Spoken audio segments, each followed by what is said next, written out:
நண்பர்கள் அனைவருக்கும் வணக்கம். நண்பர்களே பார்த்தீங்கன்னாக்க நம்ம எம்டி சார் வந்து சரண்டர் ஆகிறதுக்கு முன்னாடி வந்து ஒரு வீடியோ பதிவு போட்டார்ல, அந்த வீடியோ பதிவு வந்து எல்லோரும் ஒரு டைம் நல்லா கேளுங்க. யாரும் பயப்பட வேணாம். கண்டிப்பாக நல்ல ஒரு லட்சியம் வெல்வது நிச்சயம். அன்பார்ந்த மை V3 குடும்ப உறவுகளுக்கு வணக்கம். நண்பர்களே, நான் ஏற்கனவே காலர் வீடியோ பேசியிருந்தேன். சில கடினமான முடிவு எடுக்க போறேன்னு அந்த முடிவு நான் எடுத்துட்டேன். அது சார்ந்த விஷயங்களை இப்போ அடுத்து ஆடியோட உங்களுக்கு அப்டேட் பண்றேன். ஏன் அப்படின்னா இப்போ வீடியோ கண்டினியூவாக பேச முடியல, இமீடியட் அதுக்கான மூமெண்ட்ஸ்ல இறங்கியிருக்கேன். ஸோ வந்து என்னன்னா இதுக்கான விஷயங்களை கண்டினியூ ஆடியோவில் பேசுறேன், கேட்டுக்குங்க. கண்டிப்பா நம்ம நிறுவனத்தோட செயல் திட்டத்துல எத்தனை தடை வந்தாலும் அதை வந்து இன்னைக்கு வந்து உதாரணத்துக்கு எடுத்துக்கிட்டா அணுகுண்டு போட்ட ஜப்பான் தான் மீண்டெழுந்து உலக வல்லரசா மாறிச்சு. அது மாதிரி மகிழ்ச்சியாசில் எத்தனை விதமா டிஸ்டர்ப் பண்ணி என்ன தாட்டை கிடைச்சாலும் திரும்ப நம்ம மீண்டு வந்து ஒரு மிகப்பெரிய பிசினஸ கிரியேட் பண்ணி எந்த நபருக்குமே லாஸ் இல்லாத அளவுக்கு சூழல் உருவாக்குறதுக்கான எல்லா முயற்சியும் செய்வாங்கிற இந்த வார்த்தையை சொல்லிட்டு உங்க ஆடியோவில் பேசுறேன். வணக்கம். அன்பார்ந்த மை V3 குடும்ப உறவுகளுக்கு வணக்கம். நண்பர்களே, இன்றைக்கி தேதியில் நான் ஒரு முக்கியமான முடிவு எடுத்துகிட்டு அதை செயல்படுத்துறதுக்கான சூழல் இப்போ இருக்கிறனால இப்போ இந்த வீடியோ நீங்கள் பார்க்கும்போது அந்த விஷயத்தை செஞ்சுருப்பேன். ஸோ அதுக்கு முன்னால் ஒரு நிமிஷமாவது உங்களோட வந்து வீடியோவில் பேசணுங்கிறதுக்காக தான் அவசரமாக இந்த வீடியோ கிளிப்பிங்கை பேசிவிட்டு பின்னாலேயே இந்த ஆடியோ நான் போடுறேன். ஸோ கொஞ்சம் கிளாரிட்டிலாம் பொறுத்துக்குங்க. உங்களோட பேச வேண்டிய விஷயங்கள் நிறையா இருக்குது. அதில் சில விஷயங்கள் நான் பதிவு பண்ணிவிட்டு அடுத்த கட்ட மூமெண்ட்டுக்கு நான் போகிறேன். என்ன அப்படின்னா, நம்ம கம்பெனி வாழ வைத்து வாழ் அப்படிங்கிற ஒரு தாரக மந்திரத்தை கையில் எடுத்துக்கிட்டு எந்த நபருமே நஷ்டப்படக்கூடாது, கஷ்டப்படக்கூடாது சொல்லி ஒரு பிளானை வடிவமைச்சு ஒரு ஓஎம்ங்கிற ஒரு ஃப்ரீ ஐடி கொடுத்து அதில் யாருக்கு விருப்பம் இருக்குதோ விருப்பப்பட்டால் ஒரு பர்ச்சேஸ் பேரில் பிஎம் ஆகிறதும், பிஎம்மான ஒருத்தர் அவர் விருப்பப்பட்டால் பர்ச்சேஸ் பேரில் சில்வரோ கோல்டோ டைமண்டோ க்ரௌனோ ஆகிறதுங்கிறது நம்முடைய திட்டத்தினுடைய அடிப்படை. ஆனால் அதையவே சதிச்சு எதை நம்ம டெபாசிட் வாங்குகிறோம், இன்வெஸ்ட் வாங்க சொல்லிட்டு திரும்ப வந்து ஒரு பொய்யான ஒரு பிம்பத்தை உருவாக்க முயற்சி பண்ணுறாங்க. அப்படி எங்கேயுமே நம்ம வாங்கலைங்கிறத ஓஎம்மில் ஒரு உள்ளே வரும்போதே டே ஒன்லேயே என்னோடய வீடியோவில் சொல்லியிருக்கேன், பல முறை வீடியோவில் பேசியிருக்கோம். பட் இருந்தாலும் அதையெல்லாம் மறைச்சு ஒரு தவறான புகாரை வந்து திரும்ப கொடுத்து அதை ஒரு பெரிய ஒரு பிம்பமாக கட்டமைச்சு அதை வந்து நிறுவனத்துக்கு எதிராக மாற்றுறதுக்கு முயற்சி நடந்துட்டு இருக்குது. அது கிட்டத்தட்ட வந்து வேறு லெவலில் கொண்டு நிறுத்தியிருக்காங்க. இது எல்லாத்தையுமே நான் வந்து கடந்த ஒரு வருஷமாக பல அலுவலகங்களுக்கு போய் எல்லா விளக்கத்தை கொடுத்துட்டு தான் வந்திருக்கேன்.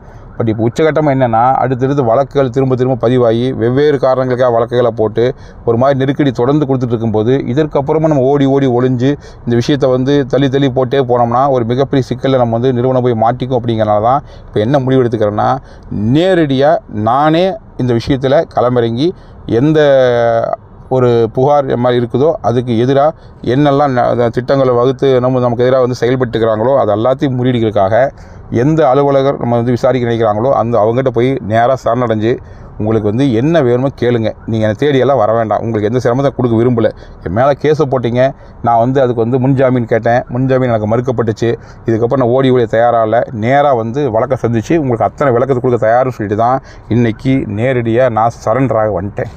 ஏன்னா நிறுவனத்தை முறைப்படி நடத்தணும், நிறுவனம் சரியாக தான் இருக்குன்னு சொல்லி இன்றைக்கி அரசுக்கும் நீதிமன்றங்களுக்கும் வந்து நம்முடைய தரப்பு விளக்க சொல்லணும்னா ஓடி ஒளிஞ்சு அதை சொல்ல முடியாது, நேரில் வந்து தான் சொல்லணும். அப்படிங்கிறதுக்காக தான் துணிஞ்சு இன்றைக்கி வந்து நேரடியாக நான் சரண்டர் ஆகி எல்லா விளக்கத்தரக்கு வந்திருக்கேன். ஸோ இந்த முடிவு கொஞ்சம் கடினமான முடிவாக இருந்தாலும் இதுதான் சரியான முடிவு எனக்கு மனசுக்கு பட்டுச்சு.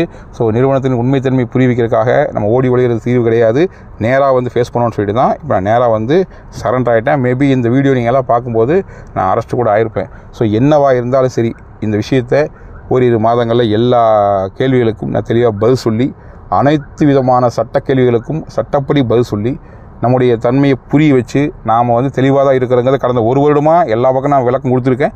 மீண்டும் அந்த விளக்கத்தை வெளியிருந்து கொடுத்த விளக்கத்தை உள்ளிருந்து கொடுத்து ஒரு முடிவு கொண்டு வந்து திரும்ப தெளிவாக வந்து எந்த தடையும் இல்லாமல் யாருடைய தொந்தரவும் இல்லாமல் இந்த பிஸ்னஸை மிகச்சிறப்பாக இவ்வளவு லட்சம் மக்களை கொண்ட நிறுவனமாக நம்ம இருக்கும் பொழுது மிகச்சிறந்த முறையில் அதை ரீஸ்ட்ரக்சர் பண்ணி, இன்னும் சொல்லப்போனால் இன்றைக்கி வந்து ஹிரோஷிமா நாகசாகின்னு சொல்கிற 2 நகரங்கள் வந்து 2ஆம் உலகப் போரில் குண்டு வீசி அழிக்கப்பட்டுச்சு. ஆனால் அந்த சம்பவம் நடந்ததுக்கப்புறம் தான் அங்கே இருக்கிற மக்கள் ஒன்று கூடி அதை ஒரு பெரிய ஒரு சேலஞ்சாக எடுத்துக்கிட்டு இன்றைக்கி வந்து உலகத்திலேயே மிகச்சிறந்த ஒரு நாடாக பொருளாதார வல்லரசாக ஜப்பான் மாறி இருக்குன்னா அந்த ஒரு டிசாஸ்டர், ஒரு பேரழிவு தான் காரணமாக இருந்திருக்குது. ஸோ மை V3யை கெடுக்கிறதுக்கு எத்தனையோ திட்டங்களை யாரோட வகுத்து என்ன பண்ணாலும் இது எல்லாத்தையுமே சேலஞ்சாக எடுத்துக்கிட்டு இந்த குறிப்பிட்ட காலகட்டத்துக்குள்ளே இந்த பிரச்சனைகள்லாம் சால்வ் பண்ணி நான் வெளியில் வந்து முன்னை விட வேகமாக ஒரு இழுத்து விட்ட ஒரு பந்து போல் அல்லது வந்து ஒரு அம்பு போல் எந்த அளவுக்கு ஃபோர்ஸாக போய் நம்ம பிஸ்னஸை சக்ஸஸ் பண்ண முடியுமோ அதுக்கு நான் எல்லா விதத்துலையும் யோசிச்சுட்டு வெளியே வந்து எல்லா விஷயத்தையுமே முன்னை விட சிறப்பாக செய்கிறதுக்கு தயாராகிறேன். இதில் என்னென்னா, கடந்த காலங்களில் எங்கூட தோளோடு தோள் நின்று செயல்பட்டு கொண்டிருக்கின்ற என்னுடைய டைரக்டர்ஸ், இன்றைக்கி வந்து சீனியர் டைரக்டர்லாம் பார்த்திங்க அப்படின்னா எல்லா கம்பெனியும் இல்லாத சிறப்பு நம்மகிட்ட ஆண்கள் பெண்கள் இணையாக வச்சு அவங்க எல்லாத்தையுமே உள்ளே வந்து நான் சீனுக்குள்ளே கொண்டு வந்து எல்லாத்துக்கும் ஒரு பங்கு ரோல் கொடுத்து இன்றைக்கி எல்லாம் சிறப்பாக செஞ்சுட்டு இருந்தாங்க. இன்றைக்கி அவங்களுமே இந்த மாதிரி ஒரு வழக்குகள்னால தலைமுறையாக இருந்து குடும்பத்தை விட்டுட்டு எவ்வளவோ சிரமப்படுறாங்க எனக்கு தெரியும். ஸோ இதெல்லாம் ஒரு முடிவு கொண்டு வரோன்னா இதுக்கு முன்னால் போய் நாம் ஒரு முடிவு எடுக்கணும்னு சொல்லிட்டு தான் இன்றைக்கி நான் வந்து கோர்ட்டில் சரண்டராக வந்திருக்கேன். இந்த விஷயம் ஆடியோ நீ கேட்கும்போது நான் சரண்டர் ஆகிருப்பேன். ஸோ ஜெயிலுக்குள்ளே கூட போயிருக்கலாம், மேபி பெயில் கேட்பேன், கொடுத்தாங்கன்னா வெளியே வந்துடுவேன். இல்லைனா நான் ஜெயிலுக்குள்ளே போய் கூட இதுக்கான விஷயங்களுக்கு பதில் சொல்ல தயாராக இருக்கேன். ஸோ இந்த முடிவு தான் இப்போ நான் எடுத்திருக்கிறேன். நிறுவனத்தின் நலன் கருதி, நிறுவனத்தின் எதிர்காலம் கருதி தொடர்ந்து வளர்க்கும் போது ஒன்ஸ் நம்ம சரண்டர் ஆகி போயிட்டோம்னா இதுக்கப்புறம் என்னவோ அதை ஃபேஸ் பண்ணிட்டு வெளியே வந்துட்டோம்னா மேற்கொண்டு எந்த பிரச்சனையும் இல்லாத அளவுக்கு சூழலை உருவாயிரும். ஸோ அதை செய்யறதுக்காக தான் நான் இந்த முடிவு எடுத்திருக்கேன். கூடுதல் என்னென்னா, கடந்த மாதம் வரைக்கும், அதாவது கடந்த மாதம் முன்னத்த மாதம் வரைக்கும் நம்ம வந்து கரெக்டாக ப்ராப்பராக வந்து ஒவ்வொரு மாதம் வந்து பிஸ்னஸ் ப்ராப்பராக பண்ணி அதுக்குண்டான ஜிஎஸ்டியில் கட்டி எல்லாமே பண்ணியிருக்கோம். கடந்த மாதம் ஜிஎஸ்டி கூட கட்டல. ஏன் அப்படின்னா, இன்றைக்கி எல்லா டைரக்டருடைய ஃபோன் நம்பரும் சுவிட்ச் ஆஃப் இருக்குது. ஸோ அந்த சுச்சுவேஷனில் வந்து மாற்றி அவங்களுக்கு கம்யூனிகேட் பண்ண முடியாத அளவுக்கு இருக்கிறனால அவங்களால வந்து ஓடிபி கொடுக்க முடியாதனால போன வருஷம் ஜிஎஸ்டி கூட கட்ட முடியாத அளவுக்கு சுச்சுவேஷன் இருக்குது. ஸோ இவ்வளோ நெருக்கடி இருக்குன்னு சொல்லும்போது இதுக்கு ஒரு முடிவு வரணும் இல்லையா? ஸோ எந்த ஒரு பிரச்சனைக்கும் ஒரு முடிவு இருக்குது. கண்டிப்பாக நம்ம பல முறை சந்தோஷமாகவும் இருக்கும்போதும் சரி, சேலஞ்சாக சரி சொல்கிற வார்த்தை நல்ல ஒரு லட்சியம் வெல்வது நிச்சயம். ஸோ இந்த சுச்சுவேஷனில் எந்த ஒரு இன்டிகிரேட் சுச்சுவேஷன் இருந்தாலும் அதுக்கு ஒரு தீர்வு இருக்கும். இவ்வளவு மக்களுடைய நம்பிக்கையோட, இவ்வளவு மக்களோட ஆசீர்வாதத்தோட, இவ்வளவு மக்களோட எதிர்பார்ப்போட, இவ்வளவு மக்களுக்கு வாழ்வாதாரமாக இருக்க நிறுவனத்துக்கு இத்தனை சிரமங்கள் வந்து சொல்லும்போது இது நிச்சயமாக இயற்கையும் இறையும் நமக்கு வந்து சரி பண்ணி கொடுக்குங்க நம்பிக்கையில் தான் இன்றைக்கி வந்து நான் கோர்ட்டில் சரணடை வந்திருக்கேன். ஸோ நான் சரண்டர் ஆகிருப்பேன். ஸோ வழக்குகளை முழுமையாக ஃபேஸ் பண்ணிவிட்டு அதற்கப்புறம் வந்து எல்லாத்தையும் ஒன் பை ஒன்னாக நம்ம ரீஸ்டார்ட் பண்ணி வேறு லெவலில் அவங்க என்ன தப்புன்னு சொல்கிறாங்களோ அதெல்லாம் ரிமூவ் பண்ணிவிட்டு, அது தப்பு இல்லைன்னு தான் நான் கடந்த ஒரு வருஷமாக நான் ப்ரூவ் பண்ணியிருக்கேன். பட் அதையும் மீறி இதெல்லாம் செய்யக்கூடாதுன்னு சொன்னாலும் அது அத்தனையுமே ரிமூவ் பண்ணிவிட்டு அவங்க என்ன சொல்கிறாங்களோ அந்த வரையறைக்குள்ளே இந்த பிஸ்னஸை வந்து மிகச்சிறந்த முறையில் கொண்டு போகிறதுக்கு நான் தயாராக இருக்கேன். ஸோ இதில் வந்து உங்களோட ஒத்துழைப்பு மிக மிக தேவை. அதை தாண்டி என்ன அப்படின்னா, இப்போ வந்து அத்தனை பிரச்சனையும் தற்காலிகமானது. ஸோ யாரும் மனசு விட வேண்டாம். எதுவாக இருந்தாலும் நம்ம பார்த்துக்கலாம். ஸோ கொஞ்சம் தாமதம் ஆகலாம் நம்ம ரீஸ்டார்ட் பண்ணுறதுக்கு. ஏன்னா ஒரு 1 or 2 months வந்து இந்த வழக்கெல்லாம் இருக்கிறனால இதெல்லாம் முடிச்சுட்டு வந்தால் நான் ஸ்டார்ட் பண்ணுற மாதிரி இருக்கும். பட் என்னவாக இருந்தாலும் சரி நம்பிக்கையோடு காத்துருங்க. எந்த விதத்துலையும் மனசும் தளர வேண்டாம். ஏன்னா நான் ஒரு முடிவோடு தான் வந்திருக்கேன். நான் மக்களுக்காக தான் நம்ம நிறுவனம் நடத்தியிருக்கோம். ஸோ மக்களுக்கு என்னவோ அதை முன்னால் செய்ய நம்ம தயாராகிறோம். ஸோ மக்களோட மக்களாக இருக்கிற அத்தனை பேருமே இன்றைக்கி வந்து ஆதரவு கொடுத்துருக்கீங்க. உங்கள் ஆதரவை தலைவணங்கி நான் வந்து சிரம் தாழ்ந்தி உங்கள் பாதங்கள் தொட்டு ஏற்றுக்கிறேன்.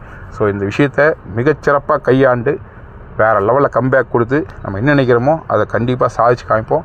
அதை தாண்டி இது வரைக்கும் என்னோட தோளோடு leaders, authority board members, zonal directors, இப்படி பலவிதமான அடுக்கில் இருக்கக்கூடிய என்னுடைய நிர்வாக கூட்டம் மிகச்சிறந்த மாதிரி சப்போர்ட் பண்ணியிருக்குது.